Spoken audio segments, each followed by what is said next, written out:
Salam alaikum, bonsoir à tous, bonjour à tous. Ça dépendra du moment pendant lequel vous regarderez cette vidéo. J'espère que vous allez tous bien, sauf les haineux, foncez dans le mur. Voilà, pour ma petite intro, ma nouvelle intro habituelle. Je viens vers vous aujourd'hui pour une vidéo qui sera courte, Inch'Allah, afin de vous parler d'un sujet qui me tient à cœur et qui est important comme tant d'autres. C'est la nouvelle loi en Tunisie contre le racisme, notamment celui envers la communauté subsaharienne. Avant toute chose, je tiens à rappeler qu'il n'y a aucune incitation à la haine dans cette vidéo. Je suis bien évidemment contre toute forme de discrimination. Je précise cela car à chaque fois que j'aborde un sujet qui touche de près ou de loin la communauté noire, YouTube fait en sorte de me faire taire ou de diminuer l'impact de mon message en classant ma vidéo comme étant potentiellement choquante ou je ne sais quoi hein, pour le public. Alors que pas du tout, je ne fais que défendre ma communauté sans comment dire, sans marcher sur celle des autres. Maintenant, rentrons dans le vif du sujet.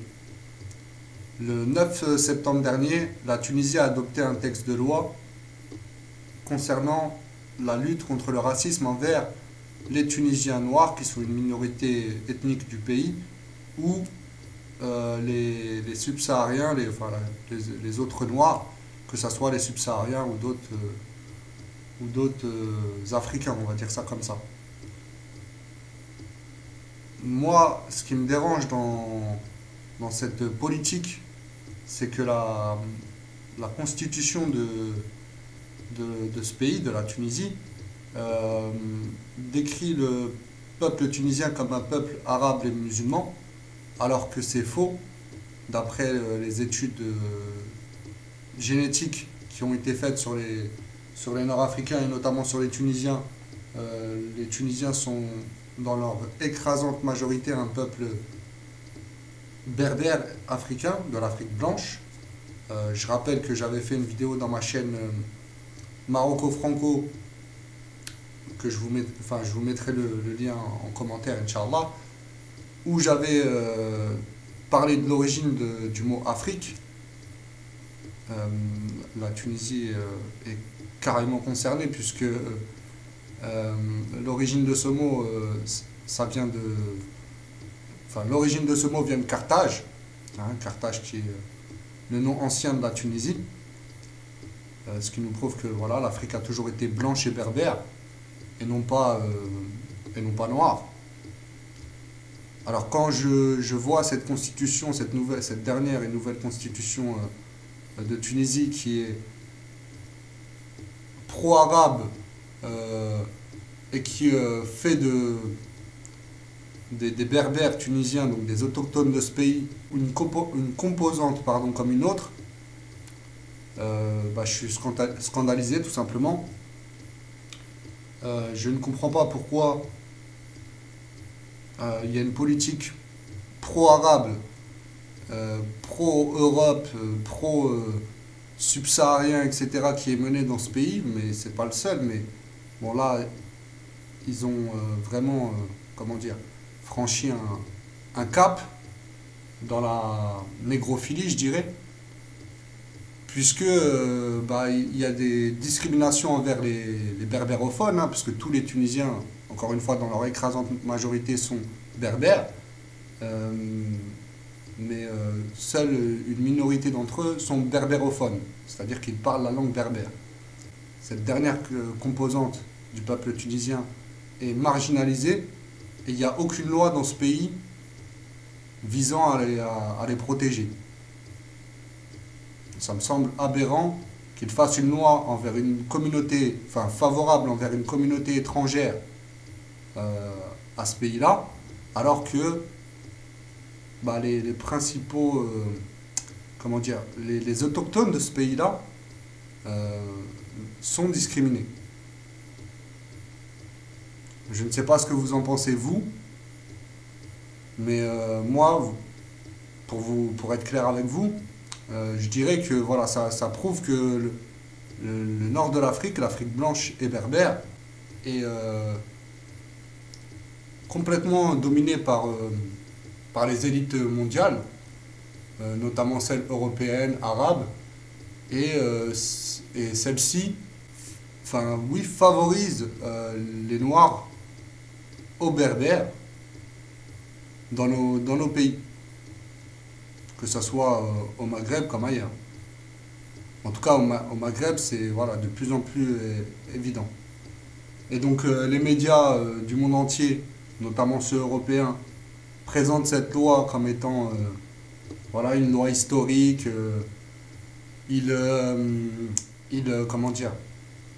Oui, ils disent en gros que voilà, l'Algérie, le Maroc, par exemple, devraient prendre exemple sur la Tunisie, etc., etc., que c'est magnifique et tout ça.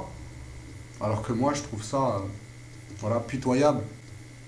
D'abord, il faudrait protéger les autochtones de nos pays, et ensuite protéger les minorités ethniques.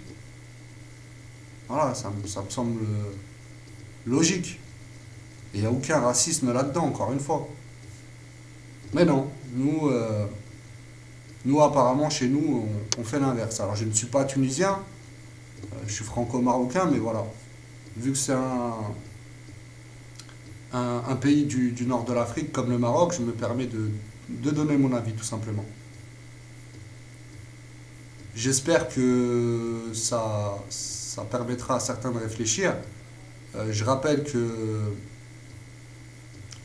voilà, je n'ai rien contre les Arabes, mais il est clair que voilà, ils dominent le nord de l'Afrique euh, en, comment dire, en ayant un total mépris envers les Berbères de l'Afrique blanche, donc les Africains autochtones. Et je vous donne un exemple qui va être voilà, clair et net. C'est que on a dans le nord de l'Afrique ce qu'on appelle l'UMA, hein, l'Union du Maghreb arabe, malheureusement. Le ministre des Affaires étrangères marocain, des Affaires étrangères marocaines plutôt, excusez-moi, il me semble que c'est Saad Al-Othmani, si je n'écorche pas le nom. Je vous apporterai les précisions quoi qu'il arrive, en commentaire pareil, ou en visu, ça dépendra de ce que je peux faire. Donc ce ministre en tout cas avait proposé il y a quelque temps de renommer cette union en l'appelant Union du Maghreb et non plus Union du Maghreb arabe, estimant à juste titre que le Maghreb n'est pas arabe. Et le ministre, son homologue, son homologue de Tunisie, donc le ministre des Affaires étrangères de Tunisie, avait refusé, tout comme celui algérien et celui libyen, il me semble, de mémoire. Pareil, je vous apporterai les précisions, Inch'Allah. Il me semble que seul le ministre, son homologue de Mauritanie, avait accepté la proposition du ministre marocain. Donc ça prouve que voilà, il y a une domination des Arabes, des élites arabes plutôt, parce que les peuples n'y sont pour rien, on va dire, même si ils cautionnent et que ça en arrange pardon, plus d'un, mais on va parler des élites, puisque ce sont elles qui sont voilà, responsables de cette situation-là. Et donc voilà, ça ne les dérange pas de favoriser d'autres populations que les autochtones de nos pays, tout simplement. Alors, ce que je voulais vous dire, c'est qu'il est temps de réfléchir à tout ça et de dénoncer tout ça. J'appelle encore une fois pas à la haine ou je sais pas quoi. J'appelle juste voilà, déjà à l'éveil et puis aussi à à, comment dire, à lutter de manière pacifique, bien entendu, contre cette domination-là et contre toutes les autres formes de domination, contre toutes les autres élites qui dominent nos pays d'origine. Aujourd'hui, ça touche la Tunisie, mais ça peut arriver demain au Maroc, en Libye, etc. Comme je vous l'ai expliqué dans mes vidéos, notamment dans Marocco Franco, les élites françaises et arabes qui dominent, européennes et arabes, qui dominent le nord de l'Afrique, ont toujours eu une préférence pour les populations subsahariennes, puisque voilà, elles sont plus dociles, clairement. On le voit avec le franc CFA, par exemple, qui est en vigueur dans des pays comme le Sénégal, etc., et pas chez nous. Et ces dominants sont extrêmement nuisibles au bien-être de nos compatriotes respectifs. Donc voilà ce que j'avais à vous dire. Je terminerai sur une citation, bon elle ne sera pas parfaite, hein, vous m'excuserez, du Coran, mais je vous mettrai les précisions pareilles. Donc dans le Coran al-Karim, il y a bien marqué que Allah a bien dit que il a créé des nations et des tribus, hein, pour que vous vous entreconnaissiez, non pas pour que certaines dominent les autres.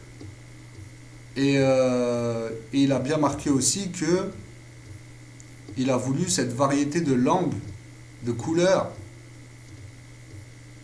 Et bon, je veux pas dire de bêtises, surtout dans enfin, quand j'évoque ce sujet-là, mais en tout cas de langue et de couleur. Voilà. Donc je rappelle aux arabo-nazis qui vont crier au scandale. Je parle pas des Arabes qui ont un cerveau et un cœur surtout, mais je parle des arabo-nazis qui veulent maintenir cette domination sur les berbères d'Afrique blanche, que le Coran est clair et que le Coran doit être respecté par tous les musulmans, y compris les Arabes.